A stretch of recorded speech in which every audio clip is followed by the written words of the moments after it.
Assalamualaikum warahmatullahi wabarakatuh. Kembali lagi di channel YouTube Nurmalacare. Kesempatan kali ini kita akan belajar tentang SKB kesehatan khususnya kebidanan.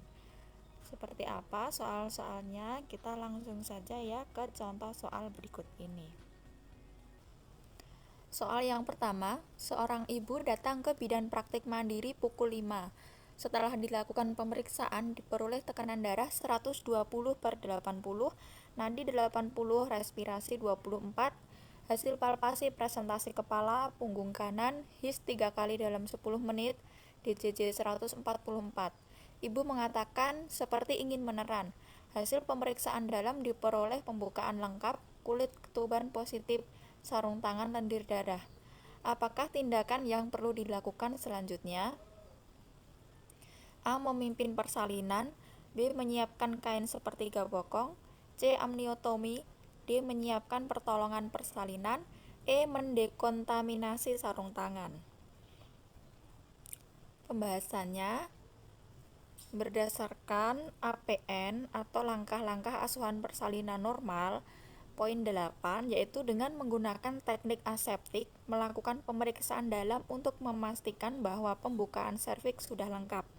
Catatannya adalah bila selaput ketuban belum pecah sedangkan pembukaan sudah lengkap, maka amniotomi.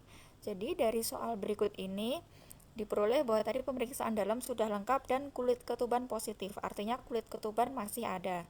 Jadi tindakan yang diambil selanjutnya adalah melakukan amniotomi atau memecah selaput ketuban.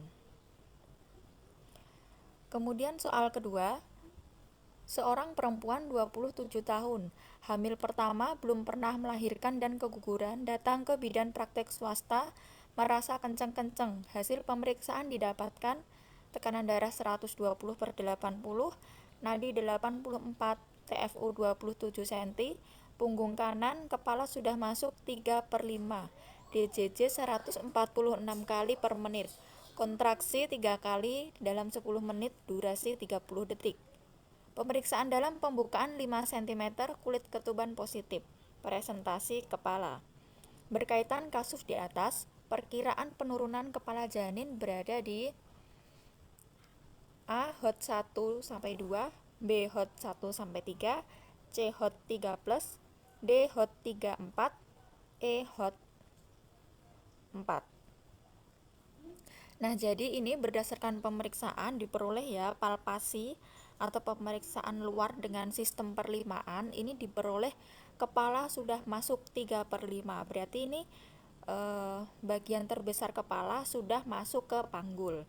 Kita lihat tabel di sini. Dari pemeriksaan luar 3/5, yaitu berada antara HOT 2 sampai HOT 3. Karena bagian terbesar sudah masuk panggul. Sedangkan di pilihan untuk A ini adalah HOT 1-2. Berarti dia bukan, karena dia sudah masuk ke HOT 3. Kemudian pilihan B adalah HOT 1-3. Nah, jadi untuk jawaban yang mungkin adalah B, yaitu HOT 1-3. Lanjut ke soal yang ketiga. Seorang perempuan 30 tahun baru saja melahirkan anak pertama tanggal 17 Juli 2007 jam 13.00. Jenis kelamin perempuan, berat badan 3.900 gram. Keadaan waktu lahir menangis kuat. Plasenta dan selaput ketuban lahir lengkap dan sudah dilakukan masase. Perempuan tersebut mengalami robekan jalan lahir sampai dengan otot perineum.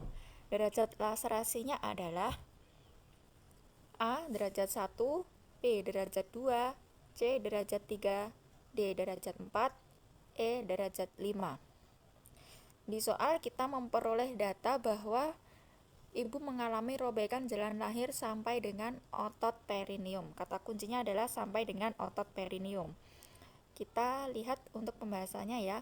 Jadi untuk derajat 1 itu adalah meliputi mukosa, forsat posterior, dan kulit perineum. Berarti bukan ya.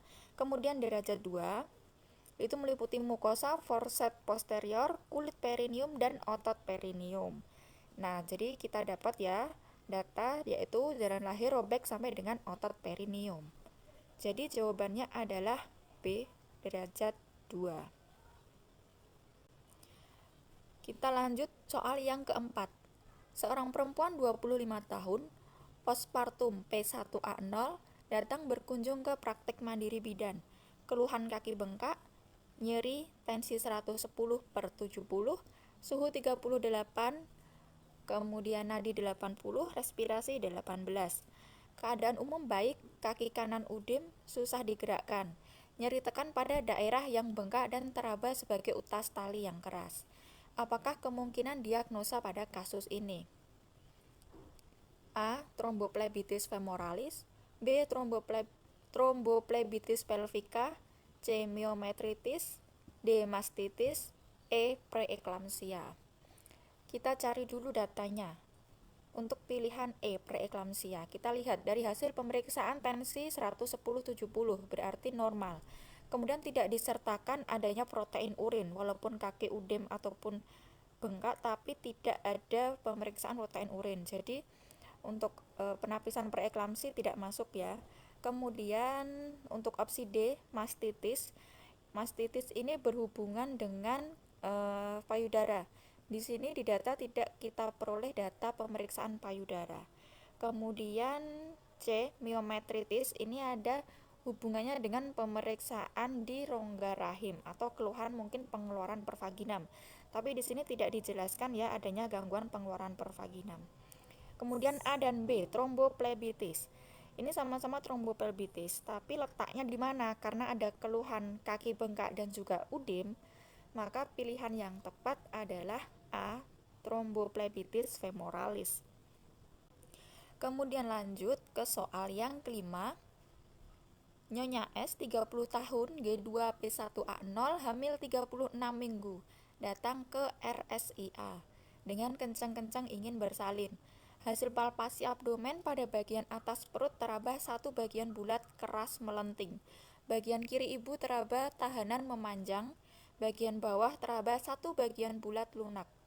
Kontraksi uterus 3 kali dalam 10 menit selama 40 detik. VT pembukaan lengkap, ketuban utuh, teraba os sakrum, penurunan kepala HOT 3+. Sikap yang diambil dari kasus Nyonya S adalah lahirkan dengan love set, B. lahirkan dengan teknik Brah, C. lahirkan dengan teknik klasik, D. lahirkan dengan teknik Muller, E. lahirkan dengan teknik manual aid. Kita lihat dari data ya, bahwa dari pemeriksaan palpasi ini diperoleh data ya, yaitu bagian bawah perut ibu teraba satu bagian bulat lunak. Berarti ini menunjukkan presentasi bokong. Begitu juga pada VT atau pemeriksaan dalam, ini teraba os sakrum. Berarti ini adalah presentasi bokong. Maka yang harus dilakukan adalah melahirkan dengan teknik Brah. Jawabannya adalah B.